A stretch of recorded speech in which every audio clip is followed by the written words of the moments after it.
take it here, right, and make a beaker-like substance here, right? What will happen? You try to fill in some liquids. Let me mark liquids for you like this. Okay. You filled it with some liquid. Now there's a new force which is coming into existence which will act upwards. This is buoyancy. Due to the difference in density, the density of this is rho and density of this liquid is sigma. Force is acting along this way. The very first question of mine is, the charges are Q and Q. Distance between them is same as it was earlier, which was R. I want you to understand that now there is a medium in between the two charges. Will this force, which was earlier F, will remain F? No, it will be F dash. This is the main important point. And definitely, the value of F dash will be less than F. Now, why is it less?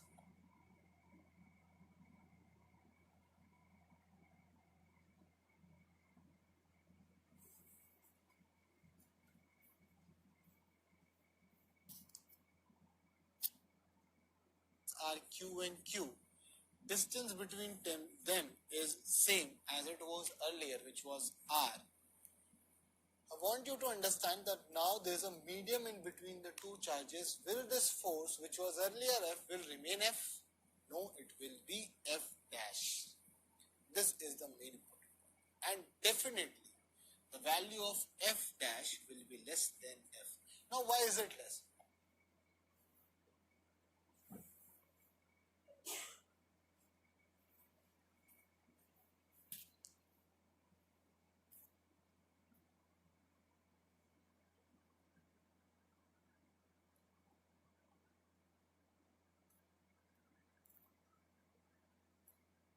So friends, let's take our next question.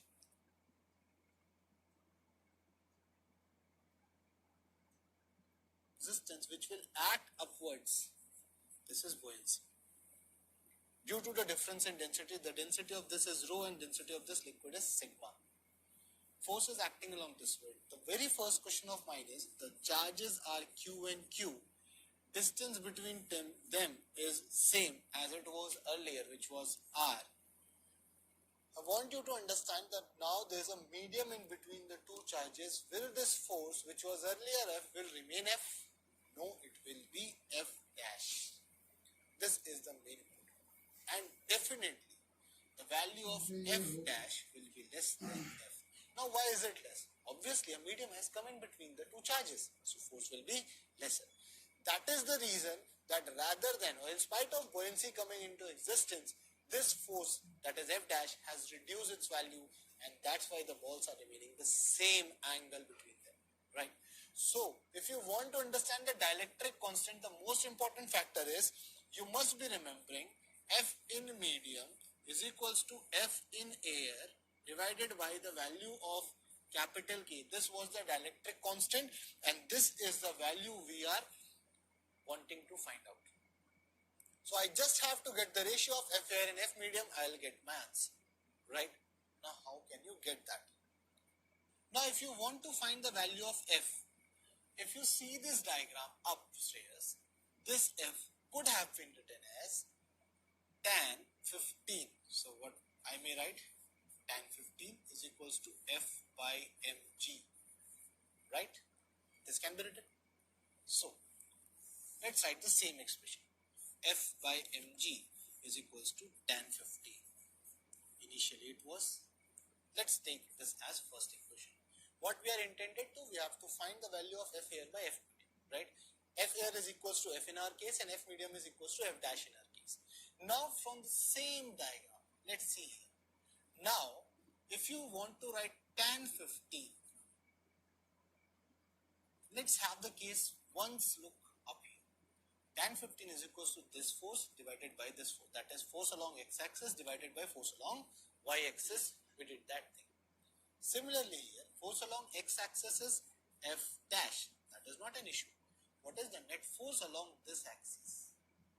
That would be mg minus b. Right? Because net force along y-axis is mg minus b.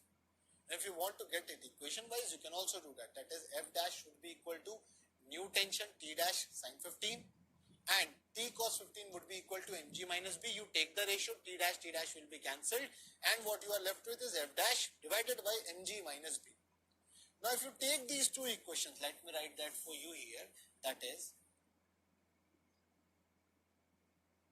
F dash divided by mg minus b would be equal to tan 15. Now you might be wondering why angle did not change, because the question says so.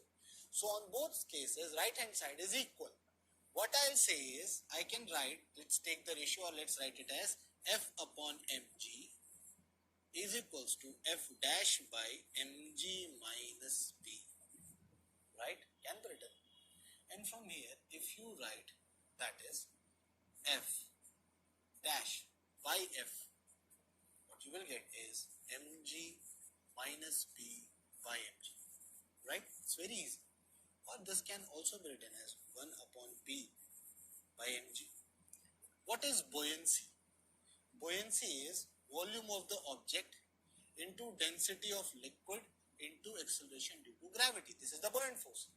What is the weight? That is mg. Mg, that is volume of the object into density of the object into acceleration due to gravity.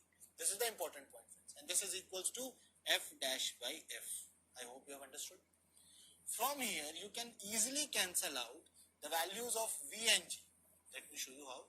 If you cancel out this V and this G, you are left with F dash by F is equals to 1 minus sigma by rho. And you remember, both these values are given to us. How? See in this question. This is the value of sigma. This is the value of rho. This is 0.8. This is 1.6. The ratio of that will be 1 by 2. So, what you have here is F dash upon F would be equal to 1 minus 0.8 divided by 1.6, which would be equal to half. So I'll say F dash is equals to F by 2, right? On the contrary, I write it for you that F dash is F in medium and F is force in air, and you equate this thing, you will find, equate this equation with F in medium is equals to F in air by K. So you will find the value of K to 2. So this is the dielectric constant you had to find. Now friends, in this manner you can find the value of dielectric constant. The question was complex, but how we simplified it? We had a step-by-step annotation what the question was telling us. We kept the objects in air and then we kept them in medium, and then we observed what are the changes we are going to have. And on the basis of that, we made equations, and with the help of these equations, we found the common variable and reached our goal of finding the dielectric constant. This is the manner nowadays questions are coming, where they involve the concepts of two classes, and this is the way you should solve it. Hope this question was helpful to you. Now let's move on to the next lecture, where we will be understanding the application of Coulombs law in vectorial format. Hope this was helpful to you. Till then, take care. Bye-bye. You have understood charge, Coulombs law and various applications, and that too along with mechanics as well. So by this time, I am confident that you have understood charge, Coulombs law and various applications, and that too along with mechanics as well. So by this time, I am confident that you are well aware of this Coulombs law formula, that is F equals to K, Q1, Q2 upon R square. But one thing should pop in your mind, that force is what? Is it a scalar quantity? No, it is a vector quantity, and you are very well aware of that. But in this equation, I am unable to find any of those vectorial properties. And what should it look like a vector? So in order to make it a vector, what is a prerequisite? So a student came to me and he asked that how to represent Coulomb's force in vector form. And this is what we are going to deal with in today's lecture. So let's start with vectorial representation of Coulomb's law. If you see in this theory part, so I have taken a particular case for you where a charge Q1 is placed at A, whose position vector is R1. Another charge Q2 is placed at B, whose position vector is r2, such that the magnitude of AB is r. The magnitude of force is given by this. So this all we have understood very clearly. And this is still the magnitude, but we are missing a piece. What it is? A vectorial representation. So in order to understand that vectorially, let's have a diagrammatic view of this. So this be the two masses which are having charge. Let's take this as Q and this as Q. Right? Now, this is Q1. This is Q2 and this is having distance r. So simply this formula will satisfy. But the position vector r1 and r2 you cannot find here. What to do in such case? Let's have an origin. So I will draw this origin from here back to this point and let's mark it as O. Now if you see this, you will find that in particular the distance from here to here will be r1 vector and from here till here will be r2 vector. This is position vector 1, this is position vector 2, right? Let me just erase this one for you. Right? Now if you see, understand properly here, r1, r2 I have marked from O. There is difference between r1 and r2. R is the distance between Q1 and Q2 distance. R1 and R2 are the position vectors of charge Q1 and Q2 and I need the resultant in this case. Why so? Let's mark the forces they are going to represent. So this charge will repel this body in this direction. This charge will repel this body in this direction. What would be the magnitude? Simple. 1 upon 4 pi epsilon naught Q1 Q2 by r square. But if you name these forces, what will be the name? I'll name this force as force on 2 due to 1 and this force as force on 1 due to 2. It's very easy. This is the force which is experienced by 2 due to 1 and this is the force which is experienced by 1 due to 2. Clear? Since they are vectorial quantities, I will mark them like this. Now tell me, is the value of F12 equal to F21? Yes. Forces are equal and opposite. They are equal in magnitude and opposite in direction. That is what important. Now if you understand it here, let me write that for you. That F12 force, that is equal to F1 force. This is equal to 1 upon 4 pi epsilon naught Q1 Q2 upon r square. This we have already understood and studied. What we are considered is, how may I write the value of F12? This is the real question. If I just write it 1 upon 4 pi epsilon naught Q1 Q2 divided by r square, can you justify this equation same here? It cannot be, because here also it is 1 and here also it is same. So the two formats are different because of this vectorial sign. And if I want to make this scalar quantity as a vectorial quantity, I need to put a unit vector. What is a unit vector? A unit vector is the vector which is having magnitude as 1 plus it is having direction. Right? Now, if you understand that this is the value 1, where this unit vector is going to be, because in this diagram, if you understand, the force is along this line, that is the line joining the two charges, right?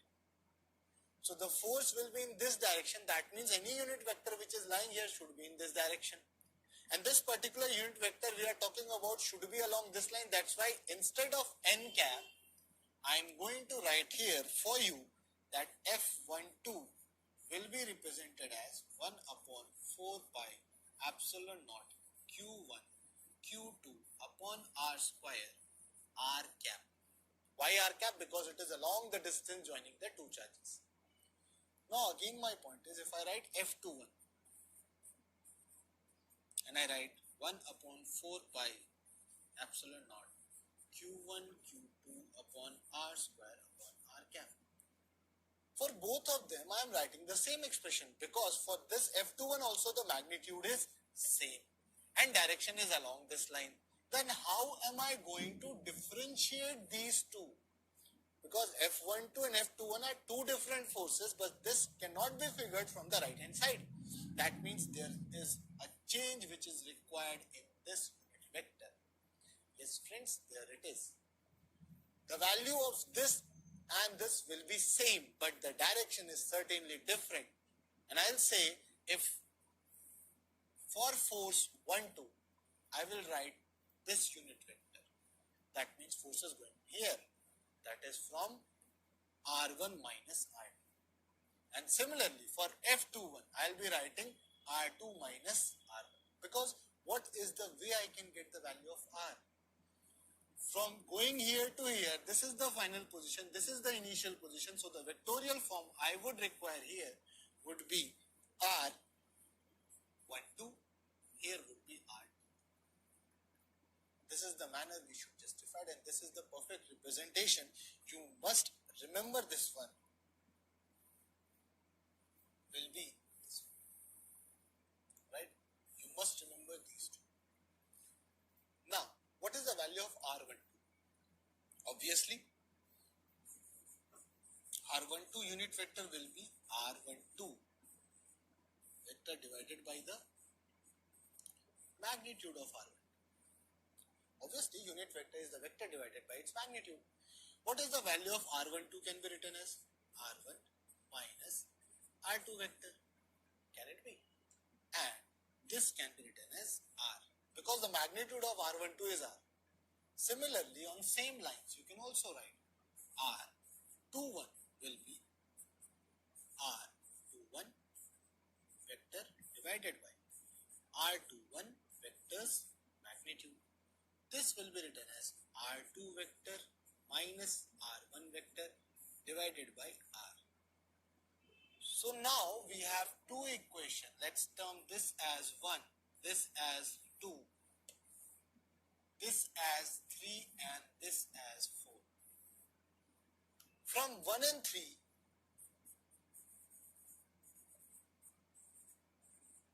what you will get is, this is very important for you to learn because it will come in your school exams as well.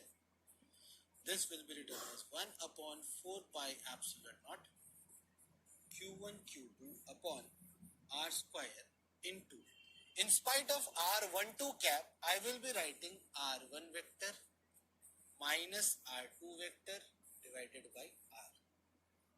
Right? Now this becomes F12 is equals to 1 upon 4 pi epsilon naught Q1 Q2. Remember this thing, RQ R1 minus R2. Very crucial equation. You can see here that I have written this force as inversely proportional to RQ. Similarly, I will also write the same thing for F21, because F21 will be equal to 1 upon 4 pi epsilon naught Q1 Q2 upon R Q R2 minus R1.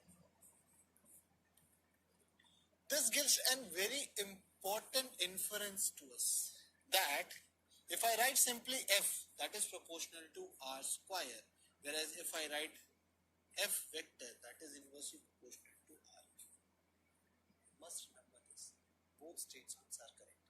And why they are correct, now you understand.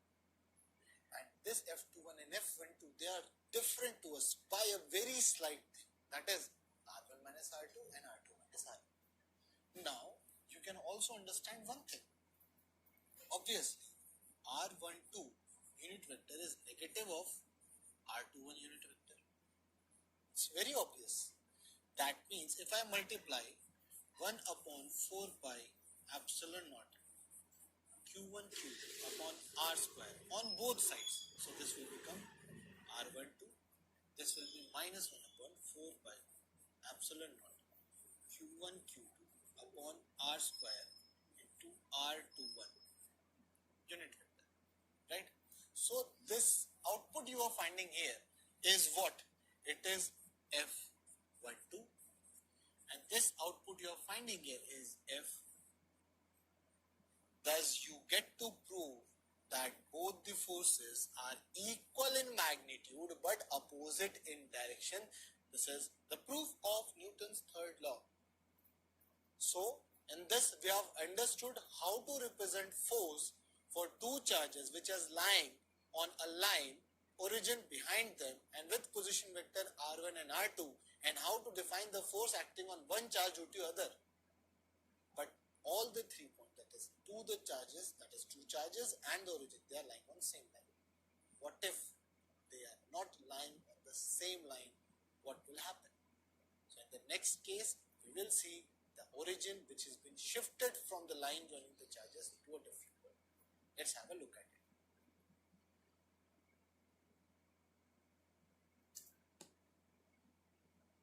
Now let's see a different version of this Coulombs law. You have just done a case where the two charges were on a line and origin was also lying on the same thing, right? And we wondered that if the origin is shifted down somewhere here, in that case what will happen to the formula, right? Now of course there are some things are defined, like position vector of q1, that was r1, remember? For b it was r2. So as per the theory, I have r1 and r2 position vector which are defining the positions of two charges, right? Now what is r? That is the line joining between the two charges and it is also represented vectorially, correct? Now where the q1 will experience a force, obviously q2 will repel this q1 charge. Which side? So you can see here will be on the left hand side, right? And it is a vectorial representation. Similarly, if I see the force on this one, I'll say this would be like this. And we have represented this same thing as, you must be remembering, F12 and F21. It's for our simplicity, we are taking the same reference. Now we want to derive the value of this F21 and this F12 in same reference, right? Now let's start with the derivation of this, and this is exactly you will write in your school exam for 3 marks. You start from here in the vectorial representation and you will proceed as it is. Now let's start with the derivation of same. As per our conclusion, F12 and F21 in magnitude they were equal to 1 upon 4 pi epsilon naught q1 q2 upon r square, right? And this forces both. If I talk about F12, it would be 1 upon 4 pi epsilon naught q1 q2 upon r square r cap, right? And similarly, if I talk about F21, so it would be 1 upon 4 pi epsilon naught q1 q2 r square r cap. Again the same question. F12 and F21 are two different forces, as you can see in the diagram. This one is towards the left hand side and this one is towards the right hand side. That means the directions are different. Being a vector quantity, the forces, though they have same magnitude, directions are different. That means they are two different physical quantities, and that we cannot see the difference here from the right hand side of the equation. So that means there should be some difference here, right? So for F12, if you focus, where is F12 going? It is going from this, that is from 2 to 1, right? So that will be written as R12, and similarly if I talk about F21, it will be written as R21. Now let's take this as equation 1 and this as equation 2, and you already know that for R12 unit vector, it can be written as R1 minus R2 divided by R12 vectors mod. Similarly, for R21, you will write R2 minus R1 divided by R21. Right? This, when you put down along with, let's take this as 3 and this as 4, just like the similar case. So from 1 and 3, what we will observe is, from here, F12 will now be written as 1 upon 4 pi epsilon naught q1 q2 r square r1 vector minus r2 vector by r. This will make it 1 upon 4 pi epsilon naught q1 q2 upon rq r1 vector minus r2 vector, right? This is f1. Similarly, f21 will be written as 1 upon 4 pi epsilon naught q1 q2 upon rq r2 vector minus r1 vector. This is the vectorial representation of Coulombs law. Overall, in these two cases, the resultant is exactly same what we have just studied for the origin, which was on the line joining the two charges, right? So we do not care with this formula that where origin is. The position vectors are self-sufficient to give answer to these questions. And again, I can easily write that since R12 and R21 are opposite of each other, right? Therefore, when you do the same thing here, that is multiply 1 upon 4 pi epsilon naught q1 q2 upon r square on both sides, you will get this, which is again important and has been proven for you already. So, this has been already proved to you as well, that both the forces are equal and opposite in nature.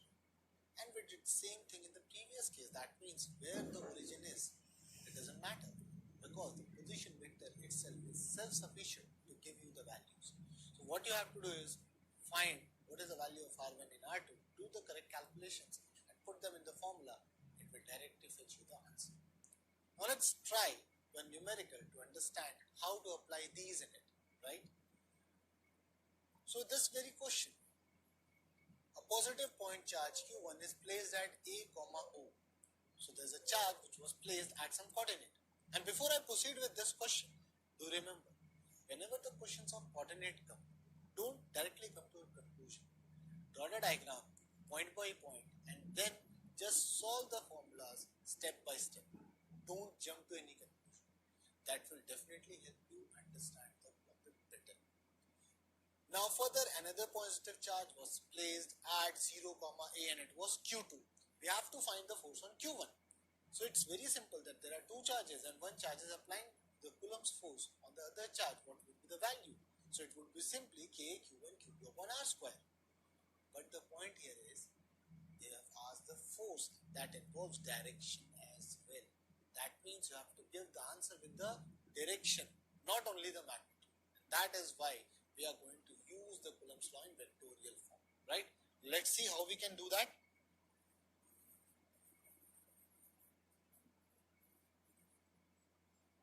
Now, let's suppose you have one y-axis and one x-axis like this, right? This is x and this is y. It has been told that there is a charge here at a comma 0, right? And there's also a charge here, somewhere here, let me mark it for you here, that is at 0 comma a. This being q2, this being q1. It's very simple. This is the origin, right? So if I want to understand that what is the value of this distance, it's simply a, and what is the value of this distance, it is simply a. So it somewhat seems to be symmetrical, right? And what is the distance joining these two charges? So it's very easy, you can mark it from here to here.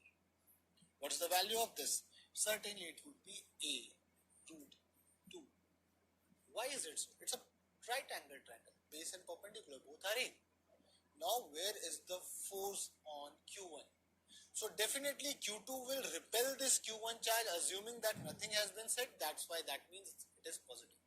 So when this q2 will repel the charge q1, it will be somewhat in this direction. Let me show it to you properly. So, right, this is the direction of force we can figure out, and this is F force on 1 due to 2, vectorial format. So in order to know the value of F12, what was the formula is 1 upon 4 pi epsilon naught Q1 Q2 upon R square into R12 unit vector. Or I can write the different formula. Different formula would be F12 1 upon 4 pi epsilon naught Q1 Q2 upon RQ R1 vector minus R2 vector. What is the value of Q1, Q2? We don't know. It's given in the question. We don't worry about that. What we have to worry is R and what is R1 and R2. These are the three important things. Now let's get back to the diagram and understand what is the value of R1. R1 is the position vector of first charge. So what is the position vector of first charge? This will be the position vector of first charge. What is the value of this A? And it is along x-axis. So I will write R1 vector would be equal to A I cap.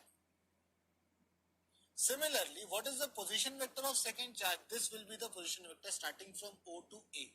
What is the value of this A? What is the direction? Along y-axis. So I will say R2 would be equal to A J cap. Right? So what is the value of position vector R between them? This will be simply A I cap plus A J cap. What is the magnitude of this? That would be simply root 2A. And you know this very well, how to find the magnitude of a vector. That is under root of x square component plus y square component. So this is easy. You have found R, you have found R1 and found R2. Let's put on the values. What you receive here is F12, that is force on 1 2 2 is 1 upon 4 pi epsilon naught Q1 Q2 upon root 2A whole cube.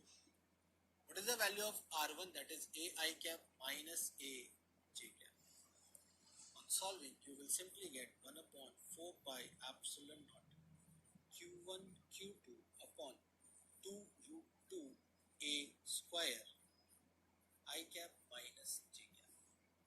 This is the value of F12. This is the answer we are looking for. That is the force component in vectorial format. Right, guys? And one more thing.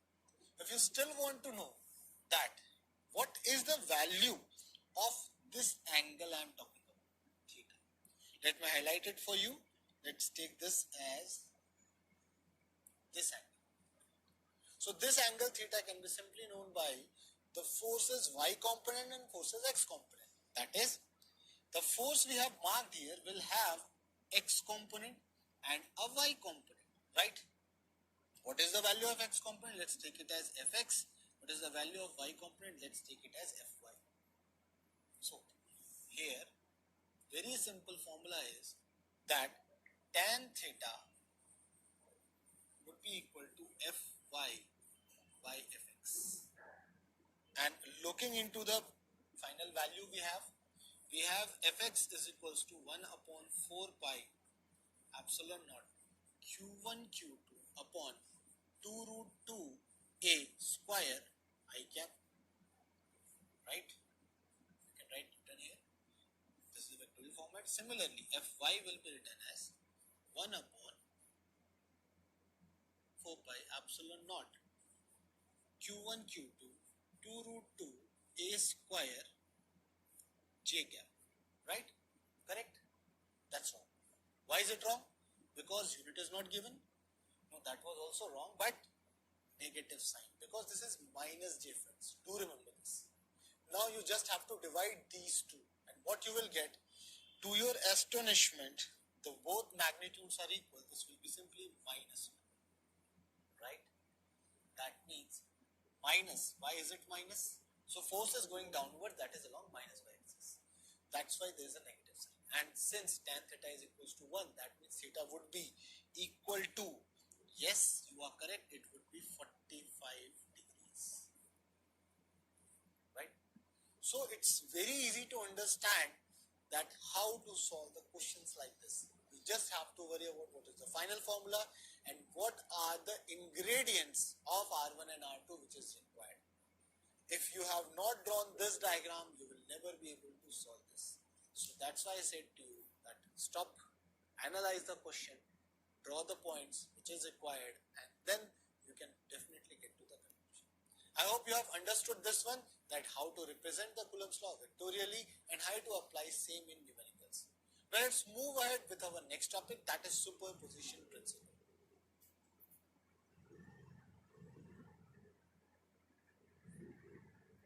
Hi friends, I welcome you to third lecture of electrostatics.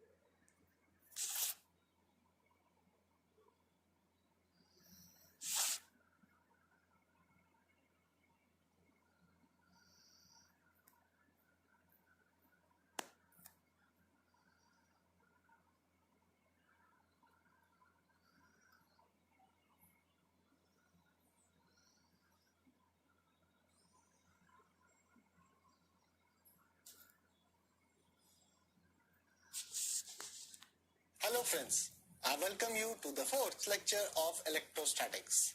By now you have understood about Coulombs law and its applications for numericals.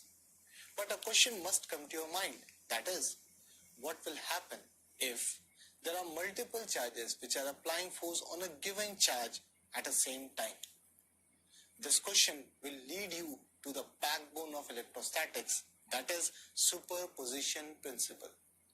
What does it say? This is the question which will be asked to you in school exams as well, maybe 2 or 3 mark question. So let's start and understand the basics behind superposition principle. So you can see here there's a charge Q naught. Currently there's no charge in the vicinity of this Q naught charge.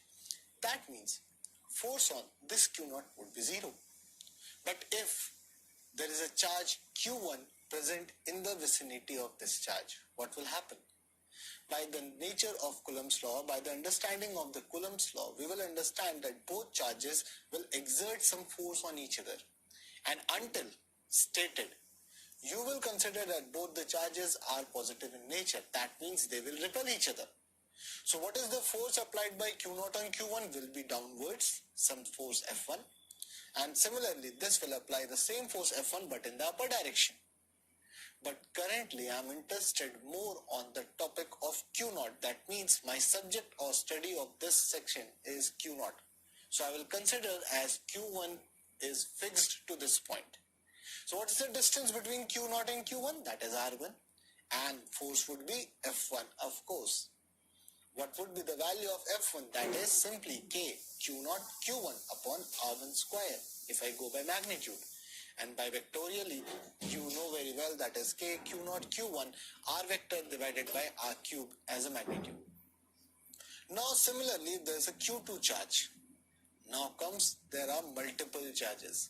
Until unless there was only Q1, it was not an issue for us. It was easily tackled by Coulombs law. But when Q2 comes and the distance R2 is there, where the force would be, at this moment of time, you don't have to worry about this Q1. You just assume that there are only two charges, Q0 and Q2, and then you apply where the force will be. Yes, you are correct, the force will be in this direction, right? And similarly, again there is a charge Q3, which is applying force on Q0. Again, you have to forget that there are these two charges, only Q3 is there at a distance R3, and it will apply force in which direction? Yes, as you can see here. So all these forces, the three forces, are acting on Q0 at a given time, and together they will create something else. And the net force, if you want to understand here, definitely it will be the vectorial sum of F1, F2 and F3. So thus, all the three forces are acting on Q0 at same point. That means there are three vectors. And if you want to find what is the resultant of these three vectors, definitely they should be added vectorially. So that's what the definition of superposition principle is. Let's see. So as you can see here, that when multiple forces are acting on a given charge at a given time, then the net force acting on that charge is the sum of all the forces which have been applied by the individual charges, and that sum should be a vectorial sum. Plus the force that is the force F1, F2, F3, they are unaffected due to the presence of other charge in the vicinity. That's the Coulomb law is. So let's have a quick revision that force on any charge due to number of other charges is the vector sum of all the forces on that charge due to other charges at the given time. This is known as superposition principle, and this is the formula which will represent it. Plus, the individual forces are unaffected due to the presence of other charges. So that diagram and this theory portion, if you write in the school exam, that will fetch you good marks. Now let's move ahead and see how to represent this with the help of a formula. Now, when you have discussed about the forces which are being exhibited by Q1, Q2 and Q3 on Q0, then let's understand first that what should be the value of those in vectorial manner. If you go for F1, let's say, that is the force by Q1, you will write 1 upon 4 pi epsilon naught Q0 Q1 upon RQ R vector, right? There's a mistake. It should be R1 as we are talking about this force F1. Similarly, if you talk about force F2, it should be 1 upon 4 pi epsilon naught Q0 Q2 divided by R2Q R2 vector. I hope you have understood why I'm going by cube, because I'm using this vectorial format, right? And in similar manner, F3 would be 1 upon 4 pi epsilon naught Q0 Q3 divided by R3 into R3 vector. Now, with all these forces written here, what I have to do is just have the summation of these as per the superposition principle. Now here, you don't have to do anything specific, just write down the formulas we have written down. So net force will finally become, if I'll take 1 upon 4 pi epsilon naught out, Q naught out, what I am left with would be Q1 upon R1Q R1 vector plus Q2 upon R2Q into R2 vector plus, I'll write it down, Q3 divided by R3Q R3 vector, right? And this is the net force I wanted to represent. Let's highlight this in the box here, right? This is the superposition principle you have to write. So whenever they ask you what is the superposition principle, give the definition, give the expression, give the diagram and this equation. That will fetch you complete marks. Now it's time to understand how to apply this learning of ours into numerical practice. For that, we simply have to do a lot of numericals. Let's start with the very first one.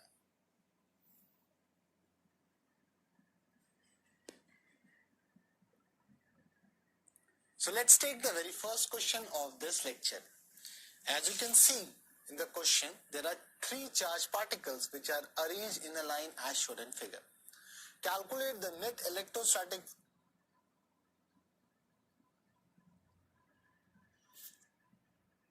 So let's take the very first question of this lecture. As you can see in the question, there are 3 charged particles which are arranged in a line as shown in figure. Calculate the net electrostatic force on the particle 3, that is the minus 4 microcoulomb charge on the right side, right, due to these 2 charges. So, when you want to solve this, first of all, you should have a marking. Which is the target one? This is the target, right? Now, which are the 2 other charges which are going to apply force? This would be the first and this would be the second. Now, we have 2 methods. I'll solve this question by 2 methods for you. One would be the simple magnitude method and a sense of direction, and the second would be the vectorial method, right? So let's start with solution by method 1.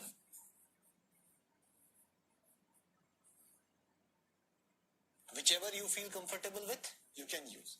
When you talk about the first charge, this charge is a positive charge and this one is a negative charge. That means this charge will be attracting this charge towards itself.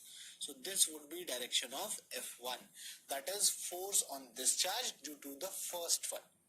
When you talk about this minus 8, this will apply force on this 4 coulomb charge on the opposite side because they are of similar nature. So F2 will be in this direction. And obviously F1 and F2 are opposite to each other. So when you will add them vectorially, it is basically the subtraction you are doing. This we know by the vectorial addition part. So if you just write down the values of F1, what would be F1? Was by magnitude 1 upon 4 pi epsilon naught into 3 microcoulomb, that is 10 to power minus 6 into 4 into 10 to power minus 6 divided by, what is the distance between them? That is 0.2 whole square, right? When you solve this, you will get 9 into 10 to power 9 into, this is 3 into 4 into 10 to power minus 12. This whole should be divided by, this is 4 into 10 to power minus 2. You might be amazed, I have not introduced minus sign here. Why so? Because I am just going by the magnitude. I have applied the formula of F is equals to K, Q1 Q2 upon R square. I have not considered anything vectorially here, right? Now in this point of time, if you just solve this question, you will get F1 as, when you cancel this one, this and this will be cancelled. It will be 27 into 10 to power, this is going up, minus 10 minus 1 or 2.7 Newton. This is the value of F1. When you talk about F2, similarly, if you talk about F2, that would be the force between this charge and this charge, right? So that would be K, 8 into 4, microcoulomb part will be there, divided by, this is 0.5 whole square, the distance. So I'll write F2 as 1 upon 4 pi epsilon naught, 8, 10 to power minus 6, 4 into 10 to power minus 6 divided by 0.5 whole square. When you solve this, you will get 9, 10 to power 9, 32 into 10 to power minus 12 whole divided by 25 into 10 to power minus 2. Right? When you solve this one, whenever in such cases, you will find 11.52 Newton. Right? This is the value of F2. Now let's mark this as value 2 and this being value 1. This is towards the left hand side and F2 was towards the right hand side, as you can see. By magnitude, obviously F2 is greater. That means the net force will be towards the right hand side. So I'll say that net force acting on the body, F net, would be F2 minus F1 by magnitude. That would be 11.52 minus 2.7. That should be nearly 8.82 Newton. Now the point is, where is the direction? In what direction is it going to be? So, along right side on line joining the charges.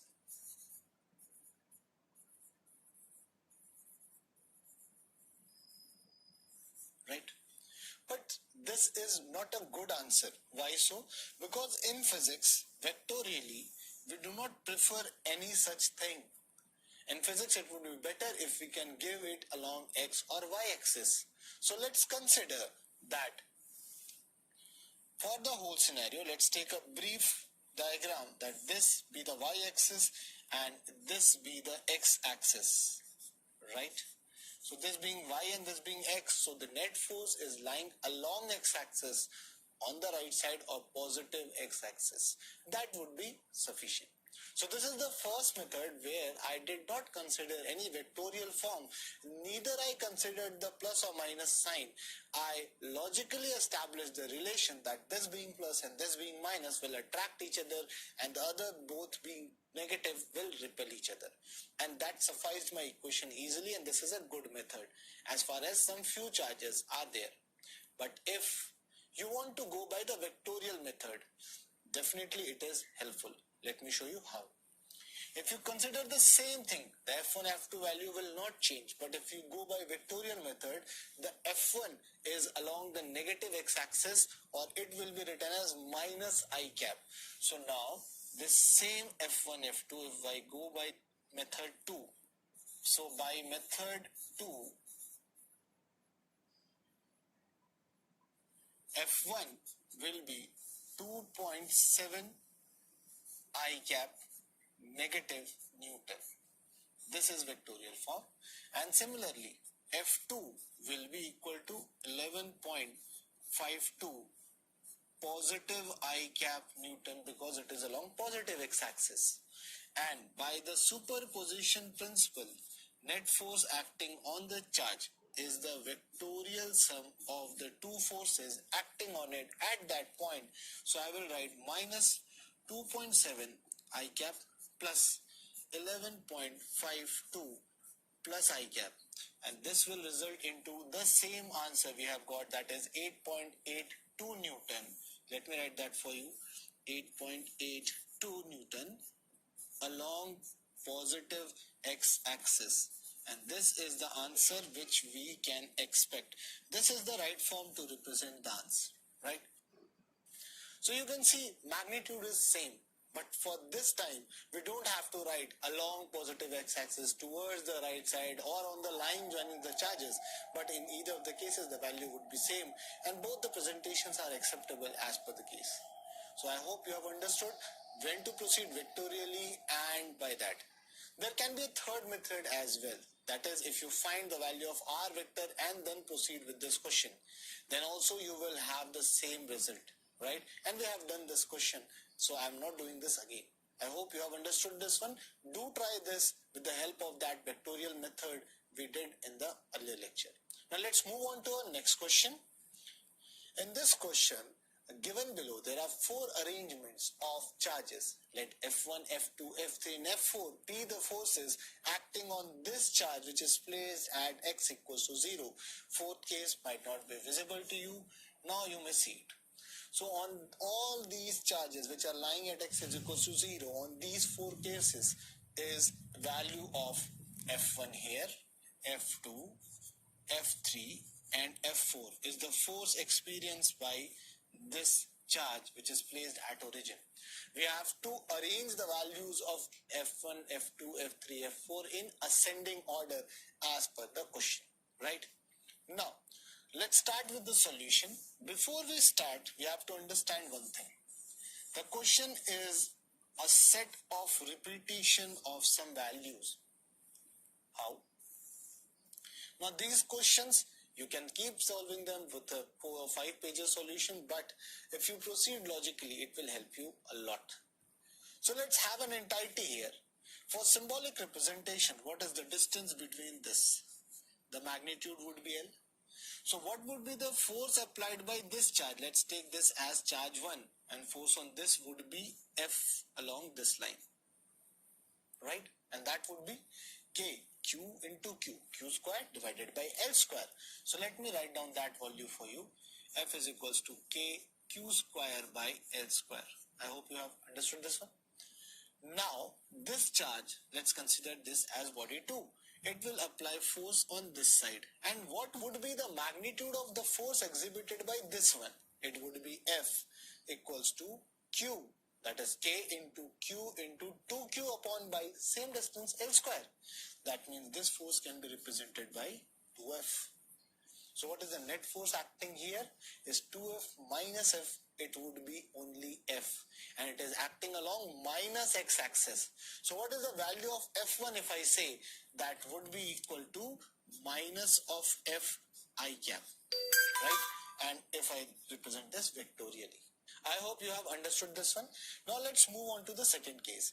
Here there is only a single charge present with distance L and same charges as it was there. So again the force will be in this direction, and that will be only F, that is equals to KQ square by L square. So again F2 will be written as minus of F I cap, and vectorially it will be. That means both the cases 1 and 2 will have same net force. Same net force I am saying by magnitude and direction as well. Now let's talk about the third case here, friends. In this third case, you can find there's a symmetry. That is, on the both sides, there are similar charges. So distance being same, L. This side also L. Charge first body is Q. Charge of second body is Q. This will apply force in this direction as F, and this will apply force in this direction as F. Magnitude is same, direction is opposite. That means the two forces will cancel out each other. So the net force value of F3 would be 0, friends. Right? Now when you talk about fourth case, in this case there's a bit of change, that this is L, this being L, this be the first body and this be the second body, right? The first body being negative will attract the charge towards itself as F, and the second body will repel this body towards this side because both being positive, and this time this charge is thrice of this value. So whatever force this charge was exerting on the central charge, 3q charge will exhibit 3 times of that force, so that would be 3f, right? Both the forces are in same direction, so the magnitude here would be 4f I cap in negative direction. This is the value of F4. So without getting into the calculation, I have symbolically measured the value of 4 forces. Let me write those for you here. F1, it was minus F I cap. F2, it was minus F I cap. F3, it was 0 Newton. And F4, it is minus 4F I cap, right? Now if you want to arrange them in ascending order by magnitude, simply first will be F3, then F1 equals to F2, and then comes F4. This is the final answer. Hope you have understood this one. It's very easy. But you can also keep on solving F1, F2, F3, F4 in the value of 1 upon 4 pi epsilon naught Q square upon L square. It will be a huge lengthy question. I hope this approach you have understood well.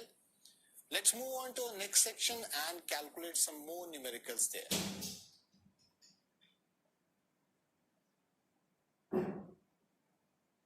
So friends, let's take our next question. This question will be of a different lineage.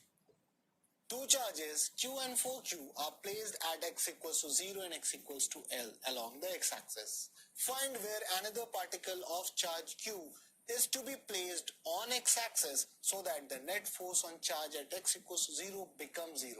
That means, if you look at the solution,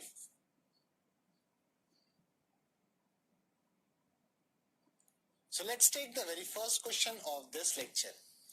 As you can see, in the question, there are 3 charged particles which are arranged in a line as shown in figure. Calculate the net electrostatic force on the particle 3, that is the minus 4 microcoulomb charge on the right side, right, due to these 2 charges. So, when you want to solve this, first of all, you should have a marking. Which is the target one? This is the target, right? Now, which are the 2 other charges which are going to apply force? This would be the first and this would be the second. Now, we have 2 methods. I'll solve this question by 2 methods for you. One would be the simple magnitude method and a sense of direction, and the second would be the vectorial method, right? So let's start with solution by method 1.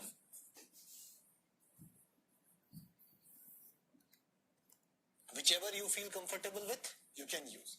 When you talk about the first charge, so friends, let's take our next question. This question will be of a different lineage. 2 charges Q and 4Q are placed at x equals to 0 and x equals to L along the x-axis. Find where another particle of charge Q is to be placed on x-axis so that the net force on charge at x equals to 0 becomes 0. That means, if you look at the solution, first of all, let's draw a line, x-axis. On this line, at some point, there's a charge Q where x is equals to 0. And there is another charge which is kept here at having value 4q at x is equals to L. Now it is required that where that third charge small q should be placed so that the net force on this charge is 0. To be obvious, since no sign or symbol has been given to it, so this charge and this charge and this charge, all three are positive in nature. Now, pretty obvious, this charge is going to repel this central charge this side. So we need to place the third charge such that the force by 4q is opposed. So if you see, let's mark it as 1. So this will apply force in this direction as F1. So I need to place the third charge such that force F2 is applied in this direction. Let us suppose I place this new charge Q at x dash, or let's say this distance is x dash, right? So I want that the magnitude of F2 and F1 should be equal, where F1 is applied by this 4q charge, right? And F2 is applied by this q charge, right? Let's write the formulas here. If you write F1, it is 1 upon 4 pi epsilon naught q into 4q divided by L square. This is 1. If you write the value of F2, it is 1 upon 4 pi epsilon naught q into q upon x dash square. Now this is equation 2. We have to equate the values of F1 and F2. Why so? Because they both should cancel out each other. Then only the net force on central charge would be 0. So just write down the formulas here. I'll get 1 upon 4 pi epsilon naught 4 q square divided by L square. That would be equal to 1 upon 4 pi epsilon naught q square by x dash whole square. From this you will get 4 upon L square equals to 1 upon x dash whole square. Solving this further, what you will get is x dash would be equal to L by 2. So friends, it's pretty obvious that the value of x dash would be half of the value of L, and it should be placed on the left hand side.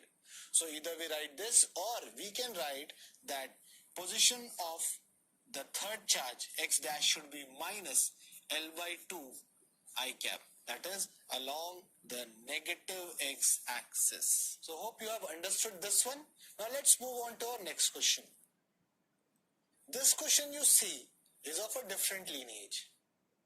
Three charges of equal magnitude Q are placed at the vertices of an equilateral triangle of side L. We have to find the net force on any one charge. So it's a pretty simple application of superposition principle, right? So let's have a triangle first. Let's this be the triangle, the equilateral triangle we are talking about, and there are three charges, small q, and small q. The side length we were talking about, let's take it as this, as L, right? All the sides will be of same length. So let's mark this body as first body and this as second body. And this is the test body. That means both these charges will apply force on this charge, and we have to calculate the net force acting on this charge, right? And for reference, if you want, you can take x-axis and y-axis. We can later on deal with that. But currently, if you see about the force applied by this first body would be in this direction. Let me show you this. That is F1. And what is the force by this body? It will be in this direction. That is F2. Let me write that for you. This is F1. This is F2. Now, what is the value of F1, F2, and what is the value of vectorial sum of this F1, F2? This is an important question. If you look at the values, so you will find that this distance is L and this is L, and pretty much the value of F1, F2 would be same. That is, F1 would be 1 upon 4 pi epsilon naught q into q, that is q square divided by L square. Similarly, the value of F2 will also be 1 upon 4 pi epsilon naught q square upon L square. So both equations shows that the value of F1 F2 is same. Now there are two vectors, and what is the angle between them? Pretty obvious, this value would be 60 degree. How we come to know that? Because this angle is 60 degree and vertically opposite angles. That for any given two vectors, let's take this as the first vector and this being the second vector, friends, this being the 60 degree part. So you have force F. Let's take both the values of F1, F2 as F. So I have F here, right? And what is the value of F? So F will be 1 upon 4 pi epsilon naught q square by L square. So when there are two forces of equal magnitude at some angle, the resultant will go exactly in between the two forces like this. I hope you remember that concept, and this angle, friends, if you mark, it would be 30 degree. That is alpha. This would be the resultant R. And this R will be simply equals to 2F cos of theta by 2. I hope you remember this formula. So just applying it, you will get R is equals to 2F cos of theta by 2. If you have not understood this one, I'll solve it again for you, but for the concept, it is 1 upon 4 pi epsilon naught q square by L square into cos of 30. Theta is 60 degree, right? And solving this, you will get R is equals to 1 by 4 pi epsilon naught q square by L square root 3. This would be the answer. But if you have not understood how this formula has come, let me get straight to you. You can find the magnitude of the resultant by the help of parallelogram law, and that suggests that f square plus f square, that is a square plus b square plus 2 into a into b into cos of theta, right? Solving this, you will get 2f square plus 2f square cos of theta. When you take f out of it and take root 2 as common, you will get root of 1 plus cos of theta, right? And when you solve this one, you will get f is equals to 2f cos of theta by 2, right? That's why I wrote this formula there. Now the point is, where come the 30 degree part? How 30 degree? Because whenever there are two vectors of equal magnitude, the resultant will lie exactly in between the two vectors. That's where comes the alpha as theta by 2. If you want, you can also go by the basic formula of parallelogram law. I hope you remember that one. That is tan of alpha is equals to f sine theta divided by f plus f cos of theta. Right? Remember? And when you solve this, you will get alpha as theta by 2. That would be 30 degree. So, here, if you see what is the force between them, so the resultant force, as we have marked, will be along this direction, and that was the value would be, we have solved, it was this 1 upon 4 pi epsilon naught q square by L square root 3 at an angle of 30 degree with the horizontal downwards, right? Now there is a different version of this. You can also go vectorially and put the values of f1 and f2 in the vectorial form and solve this. But this is pretty easy part. Please follow this method, that would be more helpful to you. So I hope you have understood this question as well. Now in the next section, we will solve some more of the questions like this so that you can understand the proper concept.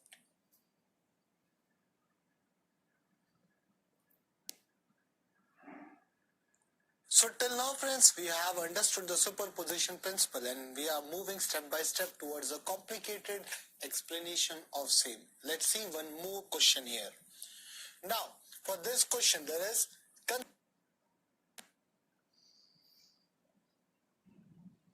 So till now friends, we have understood the superposition principle and we are moving step by step towards a complicated explanation of same. Let's see one more question here.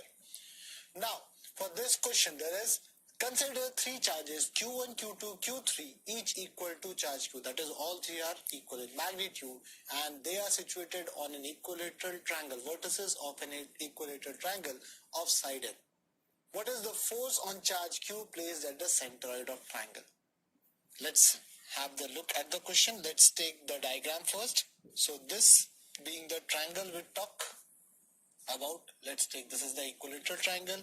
And friends, if you want to draw the centroid, it's very easy. You can mark it like this.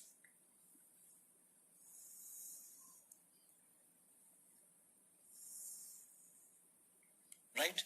So you can see this is the centroid. All the three charges Q, Q, Q. Why Q? Because all the three charges were equal in magnitude and I have this charge capital Q at the center. Right? So what is the distance with this charge? Let's take this as R. This will be also R and this will be also R. And what is the side length given to us is L of this triangle. Right? Now, what are the forces which are going to act on this charge? This is we have to solve. So let's start with the solution. So let's take first the direction of the forces.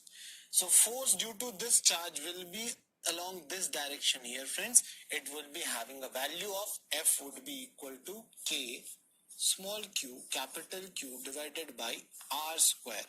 Right? Similarly, the force due to this charge will be along this direction and force due to this charge will be along this direction. Right? And you will be astonished that all the forces will be of equal magnitude because every time the magnitude of these charges is same. So if I draw the same diagram here for you, you will easily understand the concept. This charge 1, this is the force and this another force here, right? All having the same magnitude of force F and the angle between them would be 120 degree. As per the symmetry you have seen that all the medians will form this angle at the center, 120 degree. So by the help of Lami's theorem or by symmetry, you should not have a slightest doubt. The net force here should be 0. Right? But if you have some of the doubts, you can easily solve them. How? Let me take that for you. Let's remove this part. And let's say that there are x and y axes. Let's mark them. So let's take this being the x-axis and this being the y-axis here. Right? The values of y and x, this is f, and this will be f as well. The value of this would be, so the whole was 120, this is 90, this would be 30 degree and this would be 30 degree as well, right? Now if you try to resolve these forces, here would be f cos of 30 degree, right? And for the upward part, it would be f sine 30. So this would be f sine 30, right? Similarly, this force can be resolved as f cos of 30 and upwards would be f sine of 30. So I have done the resolution part. Now let's write the forces along x-axis. Right? So if we mark that as fx, you will find that f cos 30 is along positive x-axis and this force is along negative x-axis. So the net force acting here would be 0 along x-axis, right? Similarly, along y-axis, if you see these two forces along positive y-axis and this force is along negative y-axis. So on solving this, let's say along y-axis. You will say Fy would be equal to F sine 30 plus F sine 30 minus F. And you will find this is F by 2 plus F by 2 minus F. This is again 0. That means the net force both along x-axis and y-axis is 0. And this stands not only for the equilateral triangle, for any symmetrical subject. If there is a symmetry and all the forces acting on a given point are symmetrical and of equal magnitude in opposite directions, they will cancel out each other. Right? Let me give you some examples of same. Now, here you see this equilateral triangle. You can find the three charges and the central charge capital Q. The net force on this Q would be 0. We have just solved this. Let's have a similar case. Can you see here, this is a square. So, all the sides are same. All the charges at the vertices are same. And the central charge capital Q again will experience the net force as 0. How so? The force of this charge will be cancelled by this charge and force of this will be cancelled by this charge. Right? Now when you talk about this hexagon, in here the Q and Q will cancel their forces, this and this will cancel their force, and this will cancel their force. These two cases are pretty similar alike, and this case you have understood. Let's have one more case, that's the pentagon. In here as well, friends, all the charges are having same magnitude, so they will apply the same force on the central charge, and the angle between all the forces is same. That's the reason there is a symmetry and they will cancel out each other. So all these cases and many more cases of symmetry, when you see alike, always the net force at the centroid would be 0 due to symmetrical charge distribution.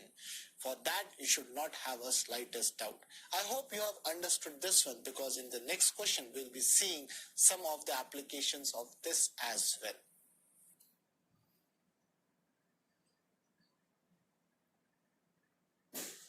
So friends, let's take our next question. Now here, the point charges are placed at vertices of a square of side A. What should be the sign of charge Q and the magnitude of the ratio of Q by capital Q, so that there are two conditions given. The first is net force on each capital Q is 0, and the second is net force on each small q is 0. Now in these kind of cases where we are dealing with, every time you will see I'm not following the vectorial method. I am following the simple method 1, where I am going by the magnitude and the intuition of where the forces will be and how I can nullify the forces if the question asks for. And I would request you should go by that manner as well. That will help you easily understand and apply the question. So let's repeat that same application we have understood till now. Let's target the first question, that net force on each capital Q is 0. So on the corners there are 4 charges. I want the force on this capital Q to be 0, or let's take this one for the instance. For that, apart from this there are 4 charges. That is 1, this is 2, this is 3, and this is 4th one, right? Now, what is the distance between them? So this distance is A, right? Again, what would be the distance here? It would be root 2A. How do I know that? Obviously, this is a square, the diagonal will be root 2A, and the distance here will be A again, right? And what is this distance? This would be A by root 2. That is distance between small q and capital Q, right? So, all the 4 distances we required we have. Now, when you talk about the force, since Q, capital Q, all the 4 charges at the vertices are of same value and same nature. That means in any case they will repel this charge, right? So, what is the force due to this one would be F1 here. What is the force due to this one would be F3 here. And what is the force due to this charge will be F2 here, right? And since it is a square, this value would be 45 degree. I hope you understand. Right.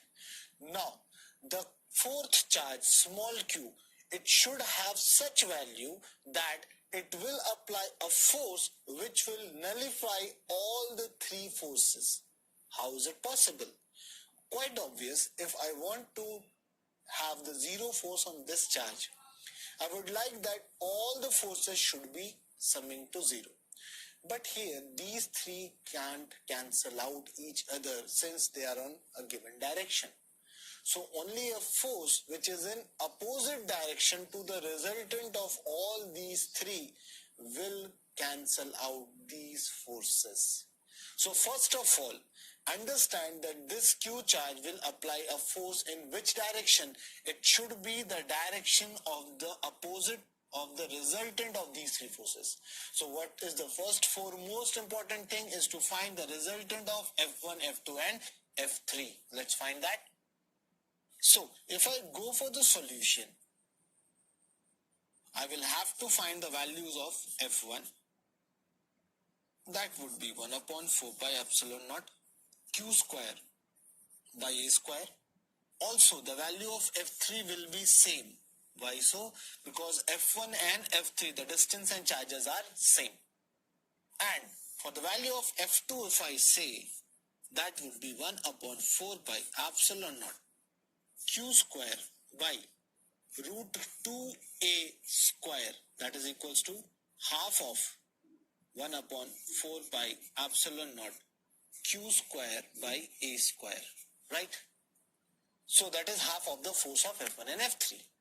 So if I consider this as F, so I will say F1 is equals to F3 equals to F and F2 is equals to F by 2, right?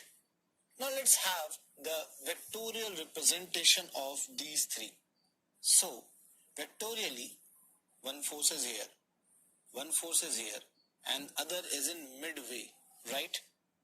This angle being 45 degree, this is F by 2, this is F and this is F, right? And this being the 90 degree. For a moment, let's forget F by 2. What would be the resultant of this force? So, if you consider this two forces for now, that is F and F at an angle of 90 degree, right? So, the resultant, let's consider that as F dash. Value of F dash would be 2 into F into cos of 90 by 2. That would be F root 2. This is the value of F dash, right? We have this one.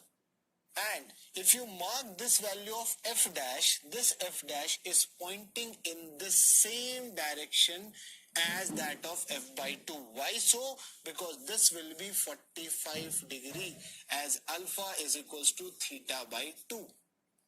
We have understood this one. That means the value of F dash and F by 2 direction is same. So the resultant finally would be F1 plus F2 plus F3.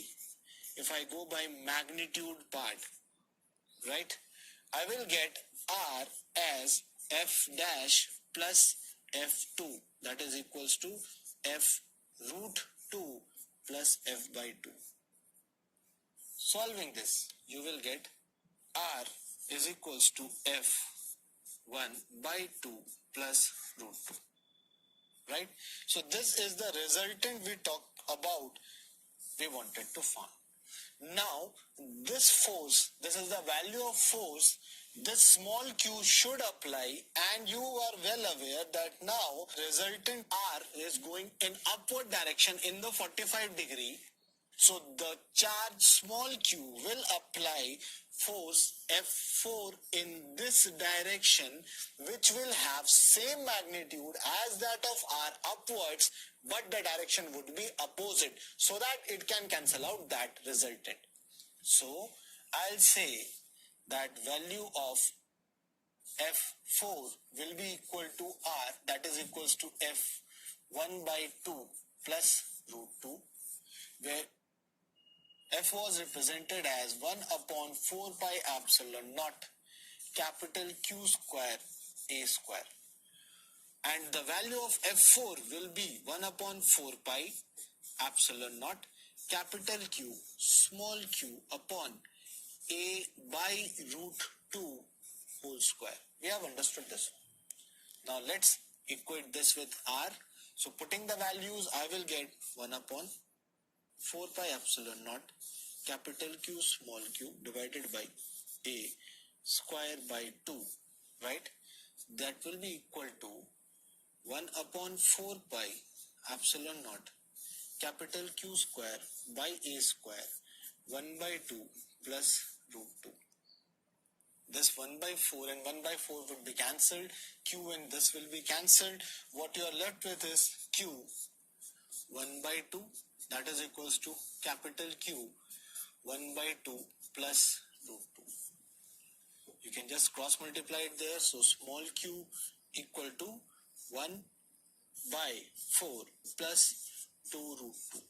So this is the value of Q by Q mod for the charge capital Q to be at 0 force.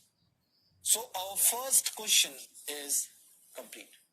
Now when you talk about the second question, and we have just understood that in such cases of symmetry, the force on small q, which is at the centroid of the symmetrical structure, the net force would be, yes, 0.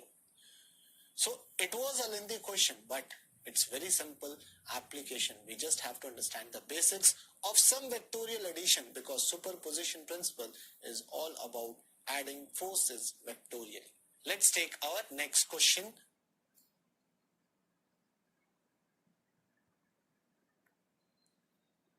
So friends, let's take the last question of this lecture on the very similar lineage but with a different pattern. This is easy for you to understand. I would like you to pause your screen and solve this question by yourself, and then I'll tell you the answer. Okay, so let's proceed with how you solve this question. Approach is same. What the question says here is 4 charges, capital Q and small q, are arranged as given in the question, and we want that net force on either of the small q charge is 0. For that, what should be the relation between capital Q and Q? So again, you have to decide a charge on which you have to see the effect, and the resultant of all the forces should be 0. In here, like the previous case, there were 3 similar charges. Now there are 2 similar charges. And if you want to understand small q, the very important thing is this q will repel this q on upward direction or vice versa. So let's target this charge for this time. So this is our target charge. Let me mark this for you. So if you see the distance of this small q from here to here, it would be root 2d, right? This distance d, and again this distance would be d. So let's take this as first body, this is the second body, and this is the third body, and this is the body which has been affected. So force F3 will be applied in this direction. That is for sure. Why? Because these 2 charges are similar in nature. What would be the value of F3, friends? So F3 would be simply equals to 1 upon 4 pi epsilon naught q square upon 2d square. This is the first equation. It's very easy. Now let's talk about this q and this q. Both the charges are of similar nature. Whatever force this will apply on this, that is attractive or repulsive, same will be done by this charge.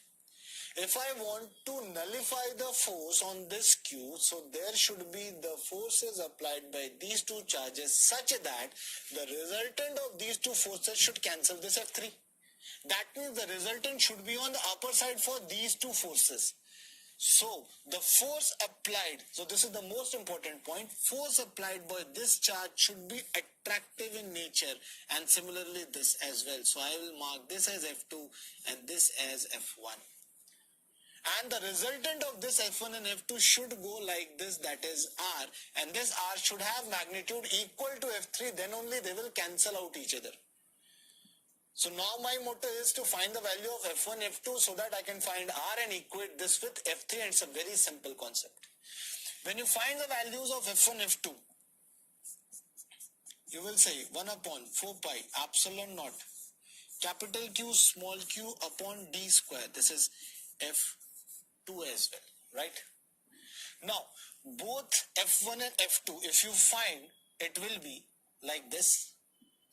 This is F1 and this is the value of F2, right?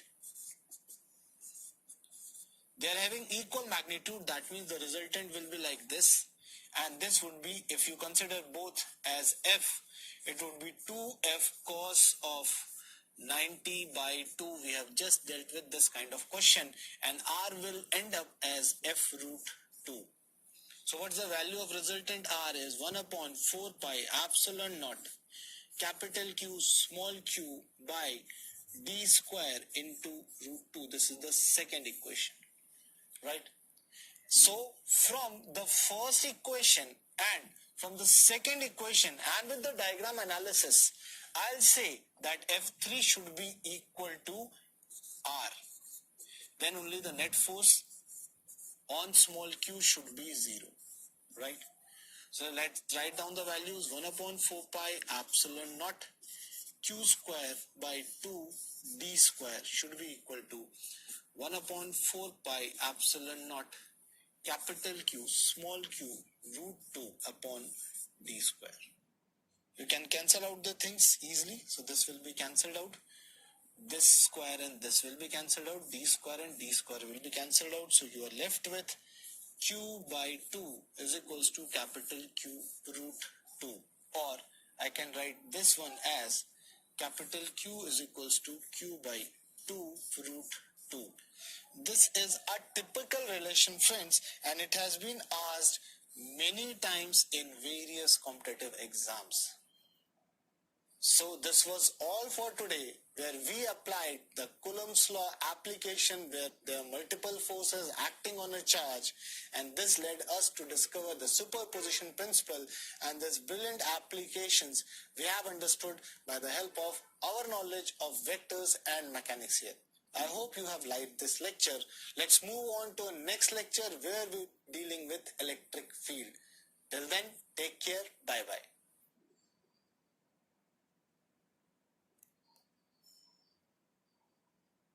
Hello friends, I welcome you to the fourth lecture of electrostatics. By now you have understood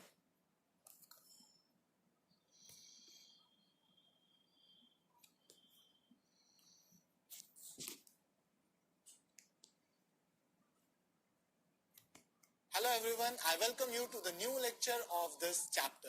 Here, till now we have understood about the Coulombs force, applications of the same and the superposition principle as well, and I hope you were comfortable in those. Now it's the point where we are going to understand the concept of electric field and its strength.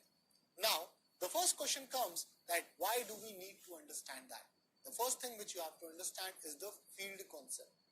I hope you are aware of the types of forces where when you push a certain block from one point to another by applying a force, you do it by the contact, and that is known as a contact force. But suppose there is no contact between the two bodies. In that case, what will happen?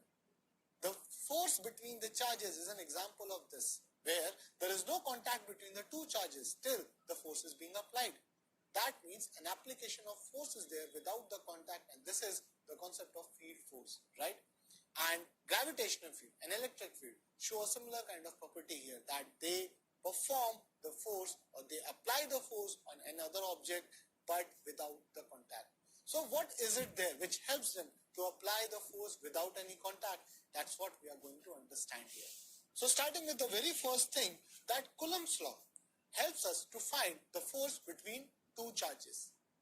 But if you want to understand a more complex situation where there are many charges and you want to understand the electric field strength or the force applied by a set of charge or a continuous distribution of charge on a particular point, in that case, this field concept will help you understand it. So let's see what the theory says here. As per the theory, Coulombs law helps us to find the magnitude and direction of force between two charges only, right? And the approach of field force will help us to understand electric force due to distributed and continuous charges. Now the point is that if you understand that electric field E, what it is, before just jumping onto the definition, what we have to understand is that electric field, by the name, it suggests that it is basically a space around a charge in which a force will be experienced when another charge is kept in it. Now what I mean to say is that suppose there's a charge, right? Let me show you. So there's a charge which we are talking about, let's say it is plus Q. And there is no other charge right now, so you cannot understand the force is being applied or not. Suppose you put a very small charge here, that is Q. Now certainly this charge will repel this charge. Where it would be repelled? In this direction. Let's say this is the force F. What would be the value of F? If this is the distance R, then the value of F would be K, capital Q small q upon R square, or 1 upon 4 pi epsilon naught, because it is vacuum, imagining it. So 1 upon 4 pi epsilon naught Q small q by R square. Very easy to understand. But what is in between them? What led to experience of that force, or what led to application of that force? That is a question we have to understand. So what we tried, that we kept a charge here as well, and this was also repelled in this direction. When you keep a charge here, again it will be repelled in this direction. If you keep a charge here, again it is being repelled in different directions. So whenever you keep a charge that is being acted upon by the force, by the virtue of this capital Q charge, that means there was something, a boundary, till where this charge is exhibiting a force. So the area where, or the region where any other charge, small q, when put near to capital Q, will experience a force, that area or that zone or region is known as electric field. So if I just say this is a hypothetical zone, if I just draw, it's an hypothetical line. There's no such clear-cut boundary, but just an hypothetical area where capital Q can show its effect, that is known as electric field, right? Just similar to you, as you are sitting on your desk, you can reach your hands, you can stretch your hands and reach up to the pencil box. When that pencil box is within your limits, you can apply the force on it. That's your field. But suppose you are sitting right away from the door, you cannot stretch your hands to the door. That means the door is at infinity for you. Though the distance is not literally infinity, it is out of reach. In that context, we say it is at infinity. So here, the region where you can reach out easily is known as field. So charge, when this charge reaches out to particular area, that region where we put any other charge will experience a force. That region is known as electric field of this charge, and this is a source charge. Now another thing is, every charge particle exhibits electric field. Every charge particle does that. In the later lectures, you will be understanding about neutral points as well. That means where the electric field lines are being cancelled by each other. So in this case, there are two charges. You may think that this charge will also have some electric field and this charge will also have some electric field. No, don't be confused. This is a very small charge. So in order to nullify its electric field, what we do is we consider this to be a test charge. So this would be a test charge with very small magnitude, and it will create a very small, very insignificant value of electric field, or nearly zero electric field, right? So there will be no significant electric field due to this test charge. It's very small magnitude, and all the electric field which prevails in the region is due to this capital Q only. Having said that, electric field, we are clear that any zone around the source charge where any other charge when kept will experience a force is known as an electric field. Now let's see the definition here. So electric field E is the vector way of representing the space around a charge, which helps in calculation of the force of one charge on the other. And in principle, here we can investigate the electric field surrounding a charge or a group of charges by measuring the force on a small positive test charge. By convention, test charge is always positive. So the two key takeaways is the region around a source charge is known as electric field. Whenever you keep another charge there, it will exhibit a force, and the measurement of that electric field can be done by experimenting or by evaluating the force on the test charge. And the test charge is always a very, very small magnitude, so that it cannot exhibit electric field of its own, because if it does, then it will hamper the electric field due to source charge, right? I hope you have understood this one. Now let's move ahead. Here you see the test charge, as per the definition, is so small that the force it exerts does not significantly alter the distribution of those other charges that create the field. Certainly you have understood the point of application of induction. So in induction, what happens? One charge may affect the charge distribution of any other charge body. Suppose there's a metal sphere, right? And you bring, which is charged. You bring another charge near to it, definitely the distribution of charges will change on that metal sphere. So in this case, we keep this new charge, that is the test charge, that much small that it will not have any effect on the charge distribution of source charge, and thus it will not affect the electric field of that source charge. So we have understood that what is the difference between a source charge and a test charge. So by now, you have understood that why we are studying the electric field. Second is, the source charge will be having a region which is known as electric field. And when you put a charge in that electric field, that charge will experience the force due to the source charge. And currently, we will put a test charge, a unit positive test charge, which is of very small magnitude. The reason being that small magnitude is because we don't want the source charge's electric field to be altered. I hope you have understood this till now. Now, moving ahead, as you can see, we want to understand that how or in which direction the electric field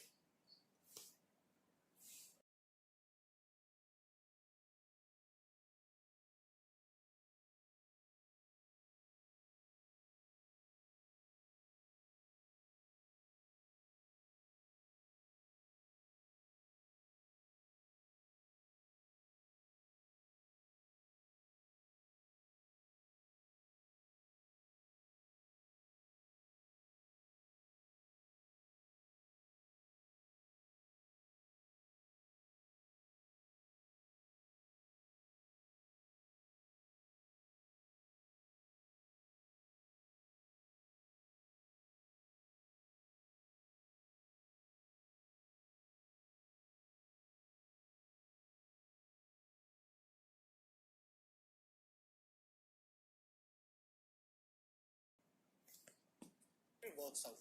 So currently we are seeing that a test charge is placed around a positive charge. What will happen?